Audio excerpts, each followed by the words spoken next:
Hello bachcho, welcome to our next video. So this video is for class 7 students and we are going to learn a new chapter, that is chapter 7. Chapter 7's name is congruence of triangles. So congruence of triangles, that from the chapter's name you can easily guess that this chapter is going to deal with triangles. So what is now congruence of triangles? तो पहले समझेंगे हम congruence क्या है. Congruence हम किसे कहते हैं? कॉन्ग्रुएंस किसे कहते हैं? टू फिगर्स और objects are said to be congruent if they have same shape and size. Congruence हम कॉन्ग्रुएंस दो फिगर को तब बोलेंगे उनके बीच में कॉन्ग्रुएंट है वो कैसे पता चलेगा? जब उन दोनों का shape and size both equal हो, बोथ सेम हो, कहीं पर भी ऊंच नीच ज़्यादा कोई बड़ा कोई छोटा ऐसा ना हो, दोनों के दोनों इक्वल शेप एंड साइज़ के हों, तभी हम दोनों ऑब्जेक्ट्स या फिर फिगर को कॉन्ग्रुएंट कहेंगे.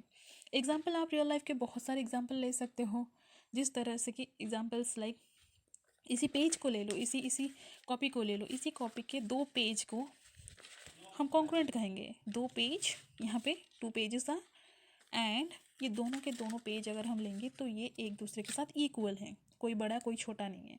सो ये तो कॉन्ग्रुएंट पेजेस हो गए. उसी तरह आप एक पैकेट से दो बिस्किट्स निकालो, दोनों के शेप साइज देखने में इक्वल होते हैं. लाइक किसी शेविंग ब्लेड पैकेट से दो ब्लेड निकालोगे तो वो भी देखने में सेम है. सो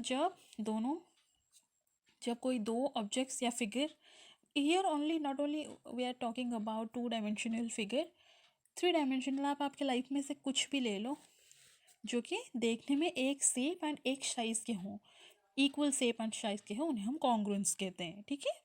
सो हम ज्योमेट्री पर आते हैं. कॉन्ग्रुएंट क्या है? कॉन्ग्रुएंट लाइन सेगमेंट्स पहले पढ़ते हैं. Two line segments are congruent if they have equal length. अगर दोनों का लेंथ इक्वल हुआ तो वो कॉन्ग्रुएंट होंगे. सो हियर यहाँ पे 3 लाइन्स दिए गए हैं, 3 line segments A B P Q and X Y. So look, आप क्लियरली देख सकते हो इसका ए बी का 3 सेंटीमीटर लेंथ है, पी क्यू का 5 सेंटीमीटर एंड एक्स वाई का 3 सेंटीमीटर. सो इन दोनों में कॉन्ग्रुएंट कौन है? A B and X Y, क्योंकि इनका लेंथ इक्वल है. सो हम इसे इस तरह से लिखते हैं, A B congruent xy. This is a sign of congruence. Okay, so AB line segment congruent to XY line segment. Why? Because they have same length. Now if we'll talk about congruence of angles. Angles में congruent कब establish होगा? Two angles are congruent if they are equal in measure. अगर उन दोनों का major equal हुआ. यहाँ पे 3 एंगल्स दिए गए हैं. Look, CBA, RQP and NML. इनमें इक्वल दो एंगल कौन से हैं? 40 degree, 40 degree. That means this angle is congruent to this angle. So CBA और ABC, angle ABC congruent to angle PQR. ठीक है, इस तरह से हम लिख सकते हैं. So now come to congruence of triangles. Two triangles are congruent. Congruent दो ट्राइंगल को कब बोलेंगे? जब if they are copies of each other, दोनों एक दूसरे के कॉपी लगते हों, एक दूसरे के साथ इक्वल दिखते हों एकदम से, और उनके सारे लेंथ जो है वो इक्वल हों. The end angles also should be equal. तो अब किस तरह से हमें पता चलेगा? If we superpose them they cover each other. मतलब सुपरपोज मतलब यहाँ पे देखो, 2 ट्राइंगल्स हमने लिया है, ABC एंड PQR. अगर मैं PQR को उठाकर ABC के ऊपर रख दूँ तो ABC को वो बिल्कुल कवर कर लेगा. कुछ ज़्यादा कुछ कम नहीं होगा, एकदम से इक्वल तरीके से कवर करेगा. तब हम बोलेंगे congruence of triangle ABC and PQR. सो अगर इन दोनों ट्राइंगल्स को हम कॉन्ग्रुएंट कहेंगे तब जब PQR एंड ABC सुपरपोज होते ही एक दूसरे को अच्छे से इक्वली कवर कर लेंगे.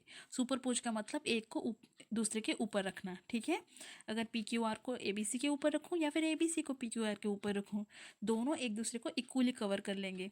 ठीक है. सो इसे हम पहले देखते हैं कि जब कॉन्ग्रुएंस होता है तो इसे हम किस तरह से लिख सकते हैं? Triangle ABC congruent triangle PQR.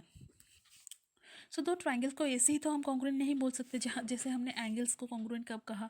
उनके मेजर्स इक्वल हो. लाइंस को कॉन्ग्रुएंट तभी कहा जब उनके लेंथ इक्वल हो. तो ट्राइंगल के कॉन्ग्रुएंस होने का भी बहुत सारे क्राइटेरिया हैं. There are 4 criterias, important criterias you have to learn. Criteria पढ़ेंगे।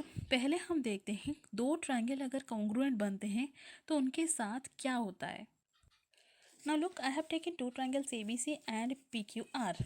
सो लेट अस सपोज अभी हमारे लिए क्या है, ABC जो है वो PQR के साथ कॉन्ग्रुएंट है। तो उनके कॉन्ग्रुएंट होने के साथ साथ और क्या हो जाता है, जब हम PQR को ABC के ऊपर सुपरपोज करेंगे, इसके ऊपर कवर करेंगे, तब A के ऊपर P आ जाएगा, B के ऊपर Q आ जाएगा एंड C के ऊपर R आ जाएगा।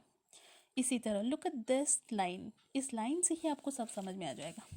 A के ऊपर P आ जाएगा, B के ऊपर Q, C के ऊपर R आ जाएगा। उसी तरह कौन कौन से साइड इक्वल हो जाएंगे, AB के साथ PQ इक्वल हो जाएगा, BC के साथ QR इक्वल हो जाएगा एंड AC के साथ PR इक्वल हो जाएगा। सो ये हुए इस तरह से इक्वल हो जाएंगे एंड यहाँ पे इन्हें क्या बोलते हैं, डेफिनेटली मतलब अभी मैं ये नहीं बोल सकती कि AB के साथ QR इक्वल होगा, नहीं। जब हम कॉन्ग्रुएंट की बात करते हैं तब एक ऑर्डर मेंशन होता है, किस ऑर्डर में वो लोग कॉन्ग्रुएंट हो रहे हैं, ठीक है। सो नहीं तो कॉन्ग्रुएंस नहीं कहलाएगा। सो अभी AB के लिए PQ, AB पहले है, PQ यहाँ पे पहला आता है, सेकंड में BC आता है तो यहाँ पे QR आता है, थर्ड में AC आता है तो यहाँ पे PR आता है, ठीक है, समझ में आया। सो ये इन सब पार्ट्स को हम कॉन्ग्रुएंट पार्ट्स बोलते हैं, ठीक है। सो कॉन्ग्रुएंट पार्ट कब कहते हैं, कॉन्ग्रुएंट पहले हम वर्टिसेस के बारे में बात करते हैं, sorry this is corresponding. Corresponding vertices क्या है, कॉरेस्पॉन्डिंग वर्टिसेस क्या है, जब हम PQR को ABC के ऊपर रखेंगे तो P के ऊपर A आ जाएगा, that means A corresponds to P। उसी तरह B के ऊपर Q आ जाएगा, that means B corresponds to Q and C के ऊपर R आ जाएगा, that means C corresponds to R। Now come to corresponding,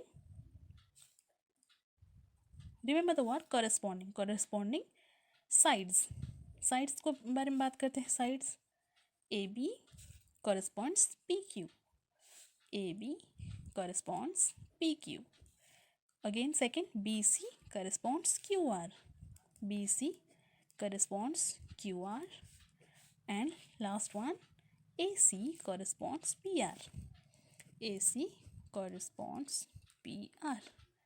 So this is how sides are corresponding. Now come to corresponding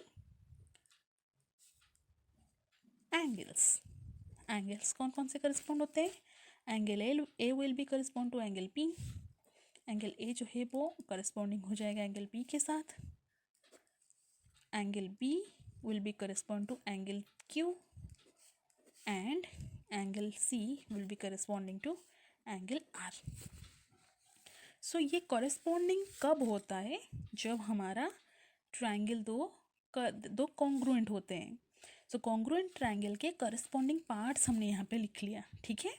सो इस तरह से आपको ये याद रखना है कि कॉरेस्पॉन्डिंग पार्ट्स क्या होते हैं, जब दो ट्रायंगल्स कॉन्ग्रुएंट होते हैं या फिर जो दो ट्रायंगल्स कॉन्ग्रुएंट होते हैं तो उनके ऊपर एक ही पोजीशन में कौन कौन से चीज़ आएंगे, तो उन्हें हम कॉन्ग्रुएंट पार्ट्स कहेंगे।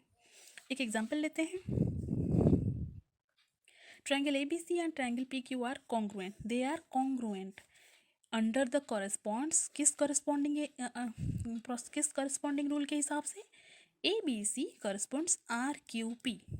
इसका मतलब समझ में आ रहा है, A के ऊपर R आता है, B के ऊपर Q आता है, C के ऊपर P आता है, ठीक है। सो ये कॉरेस्पॉन्ड रूल दिया गया है। So then find the corresponding part of A, point A का कॉरेस्पॉन्डिंग पार्ट कौन है, R है, ठीक है। QP का करस्पॉन्डिंग पार्ट कौन है, BC है। AC का करस्पॉन्डिंग पार्ट कौन है, RP है। उसी तरह ट्रायंगल ACB, A पहले, C उसके बाद B, यहाँ पे R then P then Q, ACB RPQ। I hope you mark the pattern. So this is RPQ and RQ is corresponding to AB. So this is how you can find corresponding parts in congruent triangle. I hope इस video में जितना आपको corresponding triangles and congruence के बारे में बताया गया तो वो समझ में आ गया होगा आपको। इस वीडियो में इतना है। Thank you.